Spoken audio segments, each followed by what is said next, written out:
안녕하세요 여러분. 클라스 있는 한국사의 박홍여 선생님입니다. 여러분 반갑지요? 오랜만에 인사드립니다.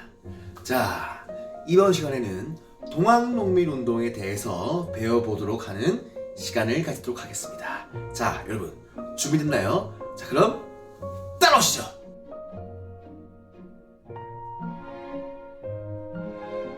자, 지금부터는 동학농민운동을 할 건데요. 동학농민운동 하기 전에 우리가 동학이 어떻게 생겨났는지 대해서 한번 알아봐야 됩니다. 자, 그 전에 63년부터 동학농민운동이 일어났던 1894년까지의 과정을 잠깐 복습하면서 넘어가겠습니다.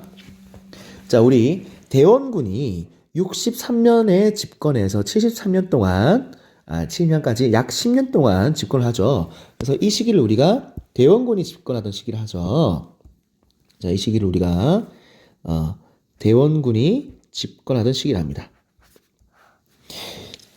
우리가 1866년에는 제너럴 셔먼러 사건, 병인양요, 71년에는 신미양요까지 일어났었죠. 어쨌든 10년 동안 대원군이 정치를 잘 했다고 우리가 배웠습니다. 그리고 73년에는 최익현이라는 유생에 의해서 탄핵을 당했고 흥선대원이 하야하게 됩니다. 이때부터 고종이 친정을 시작하는데 실제적으로는 고종의 아내 민비가 척족 세력, 민씨 척족 세력이 정치를 하는 시기예요. 여기까지. 이때부터는 거의 조선이 만국에 간 겁니다. 특히 일단은 고종과 명성황후는 처음에 개항에 대해서 의지했었기 때문에 1876년에 개항을 하죠. 자, 그 개항했을 때 어떤 조약을 맺죠? 그렇죠. 강화도 조약을 맺습니다. 일명 조일소 조규. 그 다음에 정부가 본격적으로 개화 정책을 실시했을 때가 1880년이었습니다. 자, 이때 정부가 어떤 아문을 설치한다 했죠? 그렇지. 통리기무 아문을 설치해서 정부가 무슨 정책을 한다고요? 개화 정책을 펼친다고요. 개화 정책. 이때는 우리가 개화 정책을 펼칩니다.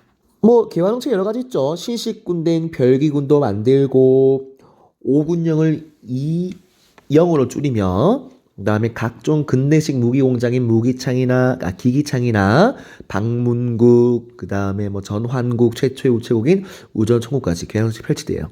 자, 특히 1882년에는 82년과 선생님 오른쪽에 적어놨네요. 1882년과 84년에는 걸쭉한 사건이 일어나죠. 그렇죠. 82년에는 구식군인들의 불만 때문에 일어난 사건, 무슨 사건? 그렇지. 임오 군란이 일어나고, 그 다음에 84년에는 급진개화파가 일으키는 3.1천의 사건을 어떤 정변?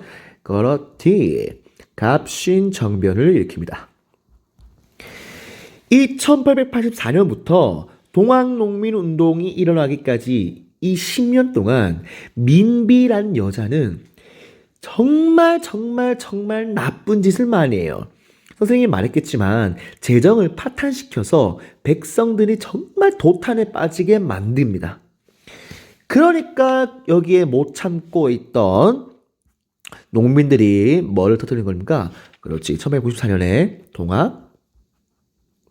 동학농민운동을 터뜨리게 되는 거죠. 동학농민 전쟁이라고 합니다. 그렇다면 이 동학농민운동을 이해하기 위해서 어떻게 동학이 형성되었고 이 전까지 어떤 일들이 있었는지 한번 알아보도록 하겠습니다. 동학의 일대 규주, 동학을 만든 사람이 누구죠? 그렇지, 최재우란 사람이죠. 최재우. 이 최재우가 동학을 만들 때 최재우가 경주의 몰락 양반이거든요. 동굴에 들어가서 수양을 하고 있는데 갑자기 한울림의 계시가 들립니다. 종교를 만들어라. 그래서 이렇게 해서 만들어진 게 동학인데요. 1860년에 만들어요. 동학이라는 것을. 동학은 뭐의 반대말입니까? 서학의 반대말이죠. 이거는 이슬람교와 비슷해요. 이슬람교를 창시한 사람이 바로 마호메트죠. 이 마호메트도 동굴에서 알라의 가호를 받아서 만든 게 이슬람교예요. 근데 최재우가 만들었을 때 어떻게 사람들을 모으냐면 교리가 있어요. 자, 동학의 첫 번째 교리가 뭐냐면 사람은 누구나 아니다. 사람은 곧 하늘이다. 무슨 사상? 인내천 사상. 그 다음에 누구나 사람 마음속에는 한 울림이 있다. 시천주 사상. 어쨌든 평등 사상인 거잖아. 대단한 거예요. 근데 흥선대원군이 이 평등 사상과 이 동학을 가만히 놔둘 리가 없습니다. 왜? 병인 파켓 때까지 했기 때문에. 그래서 최재우를 처형시킵니다. 어떻게 처형시키냐? 바로 혹세 무민의 죄를 가리킵니다. 혹세, 세상을 어지럽히고 무민, 백성을 바보로 만드는 죄로 처형당하게 됩니다. 최재우 다음 교주, 2대 교주가 누구죠? 그렇지, 잘하네.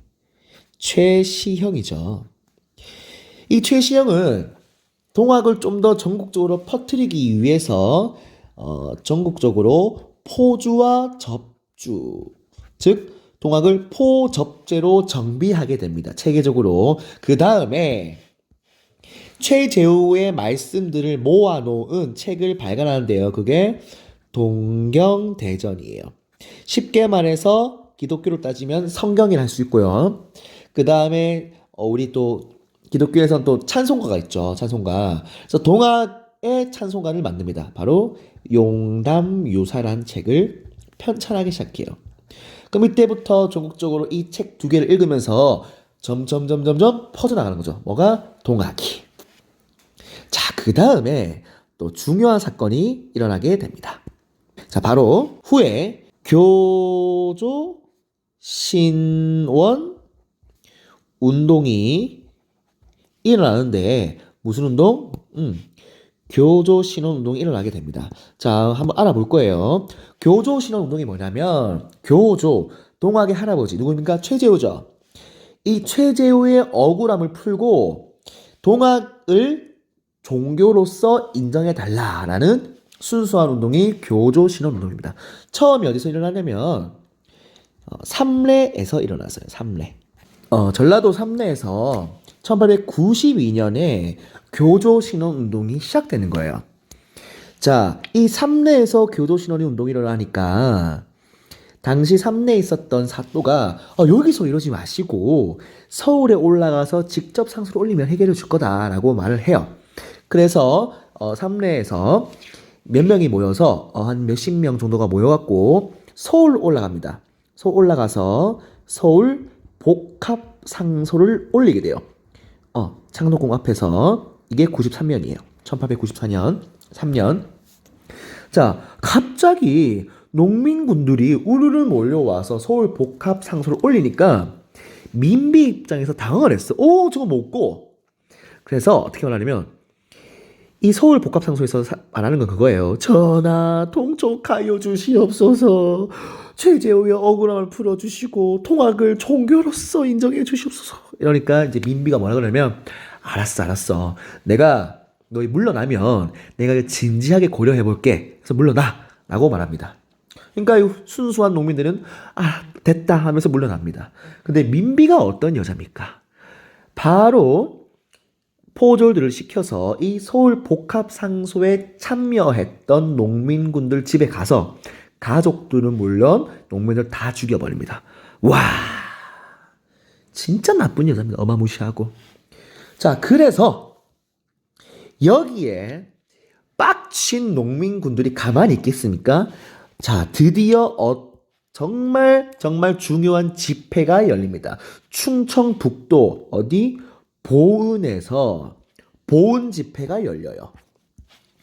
이 보은 집회는요, 왜 중요하냐면 이전까지는 그냥 단순히 교조신원 운동이었어요. 그런데 이 보은에서 일어난 정치부터는 어떤 성격이 들어갔냐? 바로 반봉건, 즉 봉건주의에 반대하는 정치적 성격이 들어간 집회가 바로 보은 집회예요. 자, 여기서 또 뭐라 그러냐면 첫 외, 양, 창, 일을 외칩니다. 외놈과 양놈들을 배척하고 의로운 뜻을 펼치자. 그러니까 외놈과 양놈을 배척한 다음에 저 썩어 빠진 민씨 일파를 없애고 우리의 원하는 바를 이루자라는 게 바로 보은 집회에서 시작됩니다. 그 다음에 김제까지. 자, 이까지가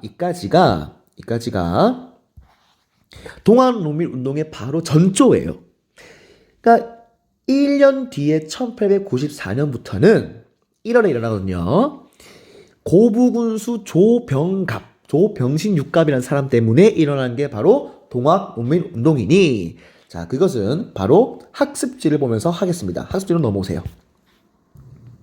자, 여기 보이는 페이지 70쪽을 보면 동학농민운동에 대해서 순서대로 자세히 적어놨어요. 자, 배우기 전에 보면 우와 이거 어떻게 외우나 하겠지만 지금부터 수업을 듣다 보면 자연스럽게 외워지고 정말 재밌는 파트고 정말 중요한 파트입니다. 동학농민운동 자체가. 한번 시작해 보겠습니다. 따라옵시다. 자, 아까 동학농민운동의 배경을 한번 말해봤는데 일단은 지배층 부패는 뭐냐면 바로 민식 일정을 말한 거죠. 농민들한테 세금을 엄청나게 거들고, 그다음에 이모군란 이후에 조청 상민 수륙 무역 장정 때문에 청나라와 일본의 경제 침략이 가속화됐죠. 그 다음에 1대 교주 최저가 죽고 2대 교주 최시용이 포접대로 활동하면서 전국으로 교세를 확장시킵니다. 그 다음에 배경 최재우의 신원을 풀고 동학을 인정받는 무슨 신원운동? 그렇지, 교조 신원 운동을 전개하죠. 아까 이런 집회들은 선생님이 충분히 설명을 했기 때문에 좀 넘어가겠습니다. 자, 그러면 지금부터 뭘 살펴보냐? 바로 1894년 1월 고부 농민 봉기를 한번 보겠습니다. 여러분, 동학농민운동은 이렇게 좀 순서 시기를 좀 알아줘야 편합니다. 왜? 시기적으로 좀 헷갈릴 뿐만 아니라 중간에 청일전쟁과 갑오개혁이 섞여있기 때문에 반드시 처음에 이런 버릇을 들여야 돼요. 1894년 1월 때는 1894년 1월 고부군수였던 조병신육갑이라는 탐관오리가 있었어요. 조병갑. 이 조병갑은 그냥 탐관오리가 아니라 슈퍼 도널드 닥 미친 탐관오리야.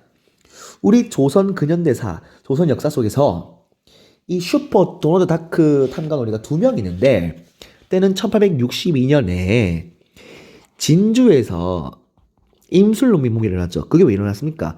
삼정의 문란, 즉 백낙신의 횡포 때문에 일어났잖아요. 조병갑도 똑같아. 자, 조병갑이 어떤 짓거리를 했냐면, 물론 그 전까지 자기 부모님들의 제사 비용을 엄청 걷었는데 결정적인 사건이 터집니다. 바로 이 만석보 때문이에요. 만석보란 뭐냐면 벼농사를 짓기 위해서 물을 대는 시설인데, 이 만석보를 썼는데 농민들이 무임금으로 착취를 하게 됩니다. 농민들이 그래, 조금만 참면 우리가 물을 쓸 수 있게 될 것이다. 근데 만석보가 완성되자마자 물 쓸 때마다 뭘 거둡니까? 수세를 거둬요. 이런 말도 안 되는 이런 옌병. 여러분, 양치할 때마다 수세 거두면 그거 됩니까? 그래서 여기에서 참다 못 참은 동학농민들이 봉기를 일으키니, 이때 활약했던 인물이 바로 녹두장군인 전봉준이에요. 전봉준이 이때부터 등장하게 됩니다. 자, 녹두란 단단하고 작다는 뜻이거든요. 전봉준의 키가 작고 단단했어요. 이 남접의 지도자였던 전봉준이 이 조병갑을 쓸기 위해서 일으키는 게 고부농민봉기인데, 어떻게 일으켰냐면 바로 사발통문을 돌립니다. 사발통문이 뭐냐면 여기 밑에 있죠. 이 농민운동의 주모자들이 들키지 않도록 이름을 사발 모양을 돌아서 하는 거예요. 이러면 누가 주모인지 모르잖아요. 그렇게 해서 고부관을 휩쓸고 만석보를 파괴하게 됩니다. 고부농민봉기는 여기서 마무리가 지어져요. 근데 전에도 배웠죠. 이 농민봉기가 일어난 지역에 진상조사를 하는 관리를 파견하는데, 그게 바로 뭐다? 안핵사예요. 안핵사. 진주농민봉기, 즉 임술농민봉기 때도 안핵사를 파견하죠. 누구? 박규수를 파견하죠. 자, 이때 이 고부농민봉기의 진상을 파악하기 위해서 파견된 관리 안핵사가 누구냐면 아주 변태 같은 놈이 있어요. 바로 이용태입니다. 이 이용태가 제대로 조사하지 않고 고부농민봉기 일으킨 애들을 색출해서 탄압하게 됩니다. 그러니까 이 과정에서 누가 죽었냐?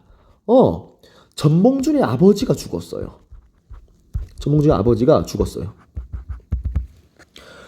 안 그래도 빡치는데 이 이용태 이 조병갑보다 더한 애가 내려오니까 전몽준이 가만히 있겠습니까? 이때부터 본격적으로 들고 일어나니 어디에서 무장과 백산에서 몇 차 봉기 이때를 1차 봉기라고 하는 겁니다. 자, 헷갈리면 안 돼요. 고부 농민 봉기가 1차 농민 봉기가 아니라 이 안핵사 이용태 때문에 일어난 게 1차 봉기예요. 알겠습니까? 자, 그러면 자, 이렇게 안핵사 이용태 때문에 일어난 게 바로 1차 봉기인데 특히 백산 봉기라고 부릅니다. 원래 이 백산이 명칭이 백산이 아니었어요. 왜 백산이냐면 우리 사진 한번 볼까요? 자, 여기가 동학농민운동을 가리키는 그림입니다. 여러분 본 적 있죠? 원래 조선인들은 옷을 흰색으로 입지 않습니까? 이 백산 지역에 모여서 전봉준을 중심으로 4대 강령을 읽고 경문을 발표하자마자 주변에 있던 동학농민들이 와 하면 소리를 일어났으니 그 광경이 굉장히 산을 하얗게 뒤덮었다 해서 백산이라고 불려졌습니다. 이 그림 한번 기억하고 백산입니다. 저 백산 농민 봉기가 일어났는데 이게 바로 1차 봉기예요. 자, 백산 농민 봉기가 중요한 게 뭐냐면 바로 이 4대 강령입니다. 우리 4대 강령이 뭔지 볼까요? 자, 여기 보면 읽기 자료 봅시다. 자, 1차 봉기 때의 경문하고 이게 백산 경문 적혀있죠? 한번 읽어볼까요? 우리가 을을 들어 이에 이르렀음을 그 뜻이 결코 다른 데 있지 않다. 백성을 도탄에서 건지고 국가를 반석 위에 두고자 함이라. 안으로는 타막한 관리의 머리를 베고 밖으로는 횡포한 강적의 무리를 구축하고자 함이라. 양반과 부호는 잘 사는 양반들죠. 애들. 앞에 고통을 받는 민중, 수령과 방배, 밑에 굴욕을 받는 아전들은 우리와 같이 원한이 깊은 자이라. 조금 더 주저치 말고 이 시각으로 일어서라. 와!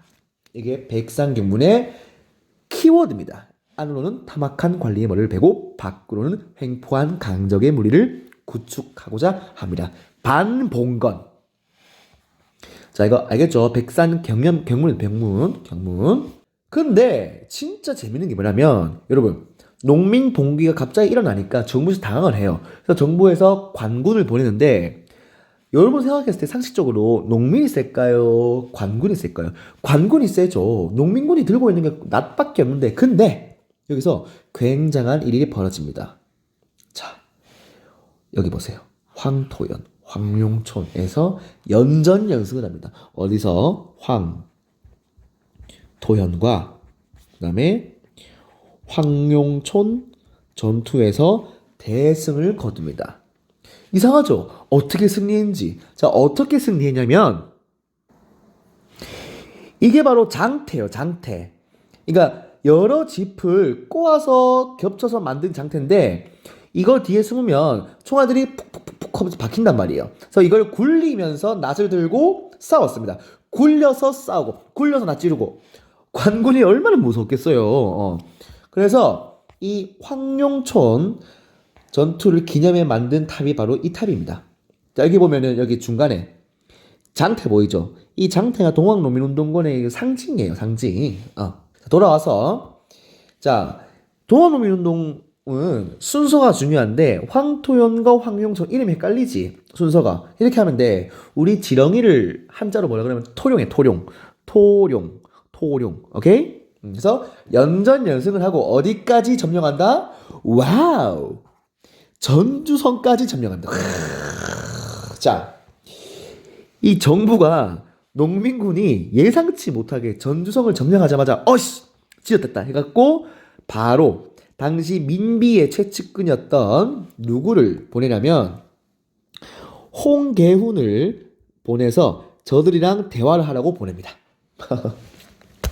자, 그래서 이 홍계훈이 내려가는 사이에 또 민비가 제일 잘하는 짓이 뭡니까? 또 편지를 보내요. 어디에? 청나라한테. 동학농민군 좀 묻지달라고. 진짜 노답. 자, 동학농민운동이 전주 점령하고 홍계훈이 내려오는 사이에 청나라한테 오면 요청하거든요. 그래서 이때 청나라가 1894년 어린이날 5월 5일에 아산만에 상륙합니다. 자, 청나라 군대가 여기 아산만에 5월에 쳐들어오는데 그러니까 민비가 요청을 해서 근데 여기서 가만히 있을 일본이 아니죠. 자, 어떤 조약에 의해서 가입신 정변 이후에 그렇지 텐진 조약에 의해 다음날 일본이 인천에 상륙합니다. 여러분 근데 원래 텐진 조약은 상호 출병이 아니라 뭐라 했습니까? 상호 통보예요. 알려주면 돼. 근데 일본이 굳이 왔어. 근데 여러분 이상하지 않습니까? 청나라가 상륙한 아산만은 청나라 가까워. 근데 일본이 상륙한 인천은 일본이 멀지 않나? 여기 부산도 가도 되고 진주 가도 되는데 자 여기에서 말해준 게 뭐냐면 일본은 여기 인천이랑 여기 한성, 한양이랑 경복궁이 가깝지. 이미 일본은 청나라와 전쟁할 생각으로 온 거야. 만발의 준비를 하고 왔습니다. 그러니까 청나라와 전쟁에서 청나라를 이기고 속전속결로 승리한 다음에 우리 경복궁을 점령하기 위해서 이렇게 온 거야. 알겠죠? 이 인천에 온 것도 충분히 이런 정치적 의도가 있었다는 거예요. 자, 다시 돌아와서 정부 입장에서는요 청나라만 불렀는데 일본까지 왔어. 당황하지. 어떡하지? 그래서 급하게 홍계훈과 농민군이 대화를 하는데 이때 전주에서 화약을 맺었다 해갖고 무슨 화약? 전주 화약을 맺습니다. 화약은 뻥뻥뻥뻥 이게 아니고 터지는 화약이 아니고 화해의 약속이라는 뜻이야. 자, 전주 화약을 맺으면서 뭐라 그러냐면 야 농민군들아 우리랑 화해하자. 우리가 너희 해달라면 해줄게 라고 하니까 농민군들이 어떻게 믿어요? 어떻게 믿고 가요? 라고 하니까 아니 우리가 너희가 요구하는 걸 들어줄 테니까 한번 말해봐봐. 우리 패정개혁 우리가 원하는 거는 잘못된 정치 패정을 개혁하고요. 그 다음에 우리가 원하는 거 들어주기 전에는 안 갈 거예요 라고 말합니다. 그러니까 이때 조선부가 알겠어 들어줄 테니까 봐봐 너희의 요구를 들어주기 위해서 우리가 교종청이라는 걸 설치해서 너의 약속을 실천할게. 알겠어요. 그러면 우리도 전라도에 50개 정도의 집강소를 설치할 테니 여기서 행정과 치안을 담당하니까 여기서 패정개혁안을 실천할게요. 그러면 갈게요. 오케이 하면서 전주화약을 맺게 됩니다. 자, 그렇다면 여기서 너희가 궁금해야 되는 것보다 패정개혁안이 무엇인가? 자, 다음 쪽에 있죠. 자, 정말 중요합니다. 패정개혁안은 몇 개죠? 12개죠. 자, 읽어보십시오.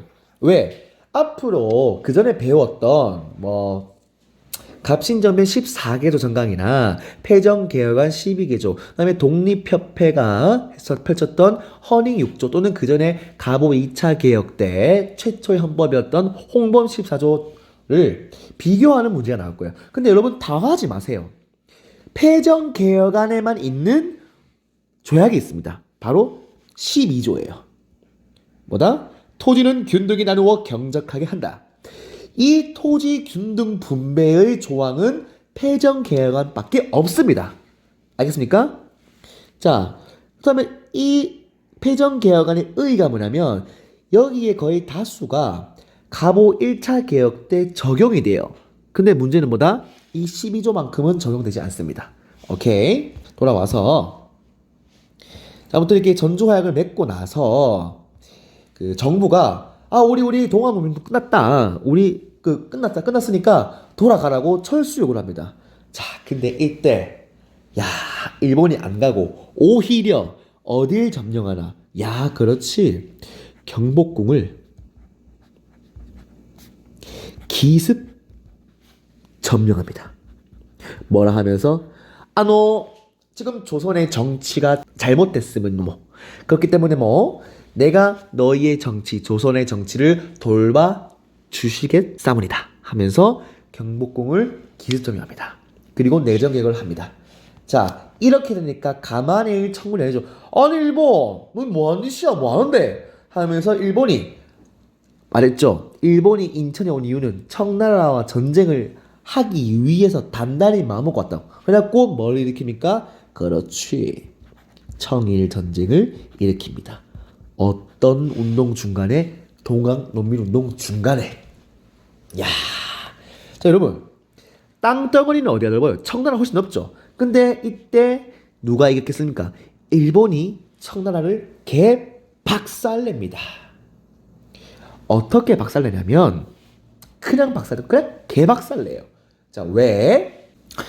이 청일 전쟁에서 일본이 청나라군을 박살내갈 수밖에 없었던 이유가 있습니다. 야, 이 보세요. 이게 조선에 명성황후가 있다면 청나라는 서태후가 있어요. 서태후는 여러분 그 대륙 클래스 알죠? 서태후는 민민 애기 클래스가 장난 아닙니다. 자, 이 서태후의 사진이에요. 와, 관상 보십시오. 살벌합니다, 진짜로. 이 서태후는 중국 역사상 3대 악녀에 꼽히는 사람입니다. 내가 왜 이런 말 하냐? 당시 서태후가 청나라에 끼친 피해가 어마어마합니다. 어떤 걸 끼쳤냐면, 자, 이 서태후가 즐기기 위해, 유희를 즐기기 위해 설치한 게 바로 이 이화원이에요. 규모 어마어마하죠? 민비는 여기 명함도 못 내밀어. 이걸 짓기 위해서 당시 청나라의 1년 동안 예산을 2년치를 여기다 갖다 붓습니다. 여러분, 중국의 예산을 2년치 말이 됩니까? 이러니까 중국, 특히 청나라 군사가 말도 안 되지. 다 빙시리가 되는 거지. 알겠어요? 이미 청나라도 내부적으로 썩고 있었어. 일본한테 질 수밖에 없어. 반면 일본은 야, 제복 이쁘지. 제복 이쁘단다. 제복 죽이지. 총칼 근대화 무기로 장착해서 갑니다. 야, 그래서 청일 전쟁이 아까 일어난다 했죠. 청일 전쟁에서는 뭐 풍도 해전부터 시작해서 뭐 위해, 자, 이게 위해위라고 청나라 영토였는데 그냥 다 개박살 내버려 일본군들이. 상대가 안 됩니다. 그래서 결국에는 청일 전쟁에서 승리를 한 다음에 일본과 청나라 사이에서 엄청난 조약을 하나 맺게 됩니다. 그 조약의 이름이 바로 쉐키 중에 쉐키, 시모노세키 조약을 맺습니다. 이 시모노세키 조약이 왜 중요하냐면요, 청이 일본에 배상금뿐만 아니라 엄청난 땅을 할양하게 돼요. 바로 그렇지, 야오뚱 반도, 즉 요동 반도와 그 다음에 오늘날의 대만, 타이완을 할양하게 됩니다. 여러분, 야오뚱 반도, 요동 반도 어디입니까? 여기 보세요. 이쪽이죠. 옛날에 고구려 땅, 부여 땅. 여기는 청나라 심장이에요, 거의. 여기를 갖다 바칩니다. 자, 이걸 가만히 지켜보고 있던 누가 등장하냐? 그렇지, 러시아가 등장합니다. 일본 주식들 갑자기 갑자기 크네. 안 되겠다. 저거 요동반도가 차지하면 갑자기 우리 러시아도 치고 들어올 수 있겠네. 안 되겠다. 내 친구를 부른다 해갖고 러시아가 친구들을 부릅니다. 어디? 프랑스와 독일을 불러요. 독일과 프랑스를 부릅니다. 이게 바로 삼국 간섭이에요. 무슨 간섭? 삼국 간섭. 이 러시아, 독일, 프랑스가 일본에 간섭을 해서 야, 일본, 그건 아니지 하면서 일본이 어쩔 수 없이 야오뚱 반도, 요동 반도를 청에 반환하게 됩니다. 자, 삼국 간섭 세 개 나라 어디라고? 러도프. 자, 어떻게 외우냐? 여러분, 루돌프 사슴 알죠? 루돌프 사슴코는, 자, 러도프 사슴코는, 여러분 정색하지 마세요. 선생님 이렇게 해서 성공했습니다. 러덕프. 알겠습니다. 이게 3구. 자, 그러니까 이걸 가만히 지켜보고 있던 민비가 고종이랑 같이 어떻게 하냐면 야, 가만 보니까 러시아의 입김이 되게 세네. 그래서 민비가 러시아에 접근하게 됩니다. 알겠어요?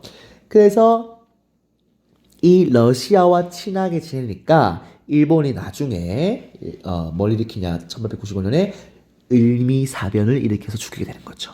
와우.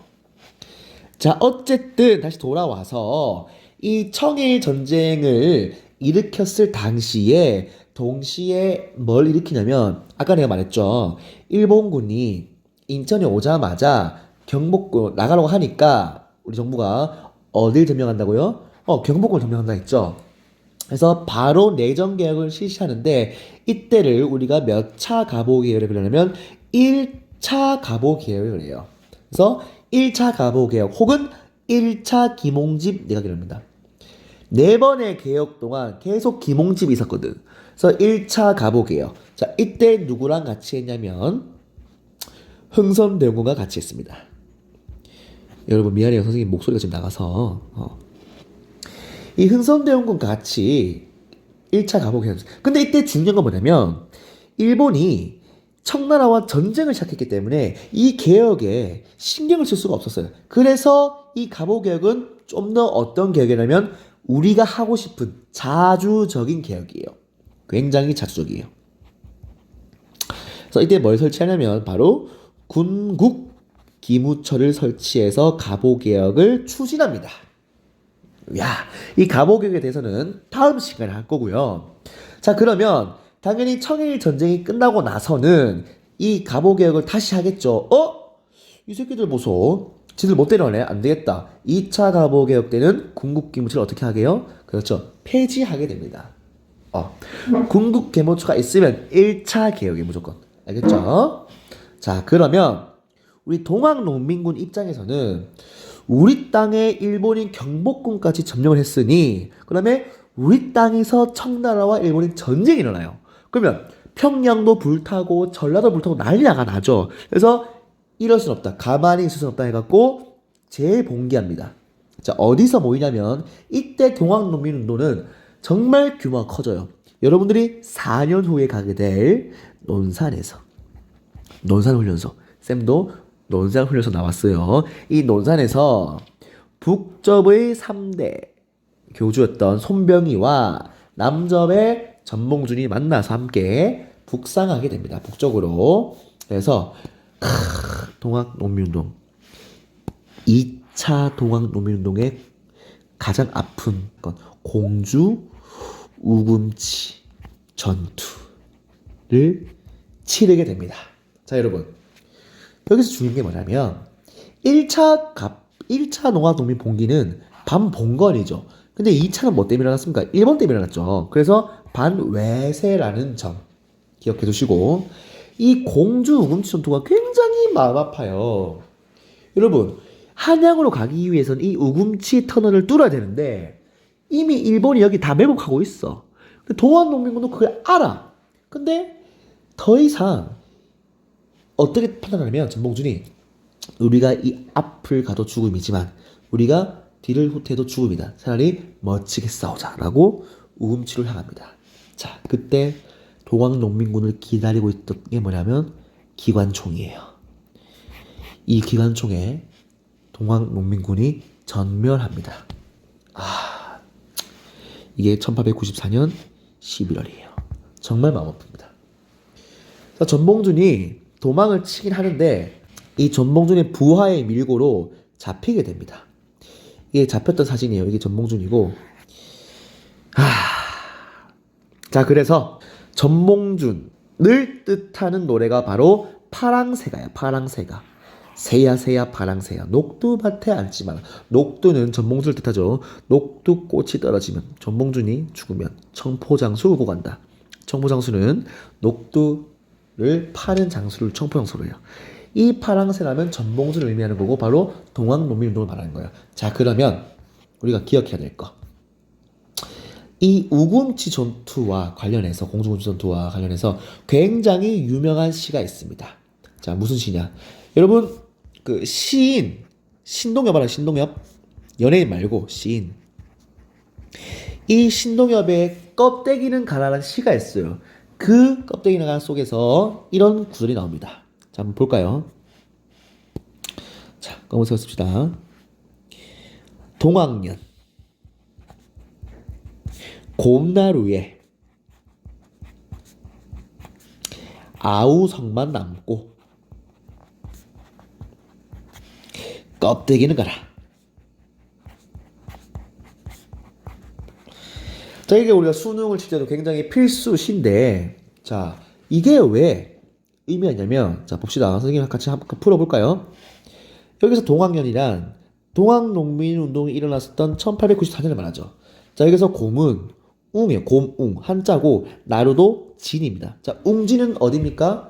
백제수 웅진이죠. 바로 공주 우금치 전투가 일어났던 웅진을 뜻해요. 그 아우성 그들의 순수한 함성 소리만 남고 껍데기는 가라 라고 하는 겁니다. 야, 기가 막힌 시입니다. 이 신동엽은 일제강점기 저항 시인이에요. 그래서 이 시가 나오면 뭐다? 동학농민, 특히 공주 우금지 전투다라고 파악하면 되겠습니다. 자, 그러면 우리 마무리 지읍시다. 동학농민운동이 이렇게 끝났어요, 아쉽게. 자, 의를 한번 살펴봅시다. 자, 의가 뭐냐? 바로 반봉건투쟁이자 바로 반침략, 반외세라는 거예요. 반봉건이라 하면은 당시에 양반중심 사회질서에 대한 개혁을 요구했고, 이런 요구들이 갑오개혁의 일부 반영됩니다. 갑오개혁을 배우다 보면 알게 될 거예요. 반드시 이 패전개혁안 여러분 읽어봐야 돼요. 알겠습니까? 그 다음에 왜 반외세 반침략이나, 여러분 일본이 경복궁 점령했잖아요. 일본이. 그러니까 2차 동학농민운동이 일어나죠. 자, 그 다음에 한계점이 있어요. 이들은 밑에서부터 일어났던 봉기이기 때문에 그 갑신정변처럼 근대국가 건설을 위한 구체적인 개혁안을 제시하지 못했습니다. 왜? 이해는 갑니다. 여러분, 이들은 어떤 세상을 원했어? 평등하고 잘 먹고 잘 사는 모두가, 이런 세상을 원했기 때문이다. 자, 여기까지가 동학농민운동인 겁니다. 자, 모두들 수고하셨습니다. 지금까지 동학농민운동에 대해 배워봤는데요. 조금 감을 잡겠나요? 자, 그럼 우린 다음 시간에 갑오개혁을 배우는 시간을 가지겠습니다. 자, 그럼 수고하셨고 모두 아디오스.